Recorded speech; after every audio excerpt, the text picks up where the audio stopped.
Good morning, and welcome to Morning Gospel Fuel with Mr. G.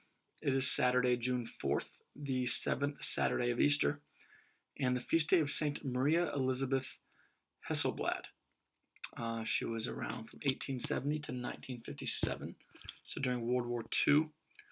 She was a Swedish Brigittine nun who founded a new active branch of the order known as the Brigittine Sisters.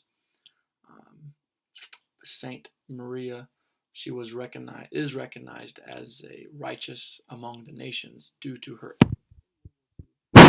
um, for saving the lives of Jews during the genocide of the Holocaust.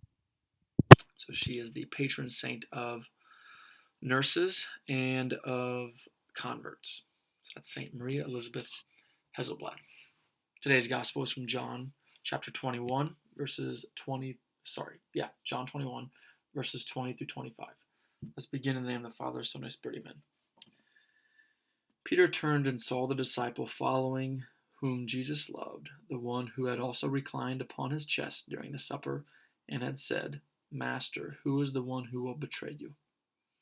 When Peter saw him, he said to Jesus, Lord, what about him? Jesus said to him, What if I want him to remain until I come? What concern is it of yours? You follow me. So the word spread among the brothers that disciple would not die. But Jesus had not told him that he would not die, just what if I want him to remain until I come? What concern is it of yours? It is this disciple who testifies to these things has written them, and we know that his testimony is true. There are also many other things that Jesus did, but if these were to be described individually, I do not think the whole world would contain the books that would be written.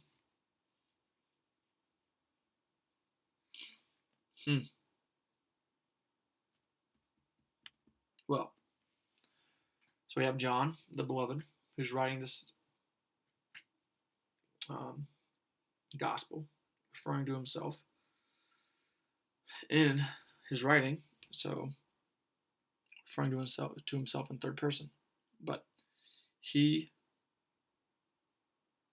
concludes it with making sure that we don't concern ourselves with everybody else's business, which that could be a challenge. That could be a challenge within itself. But then also, here's a challenge to all the non-Catholic sola scriptura, Bible alone preaching churches and Christians, is I would be very curious to learn and understand how you defend this conclusion written in Scripture, through Scripture alone, of it is this disciple who testifies that it is, but there are also many other things that Jesus did. But if these were to be described individually, I do not think the whole world would contain the books that would be written.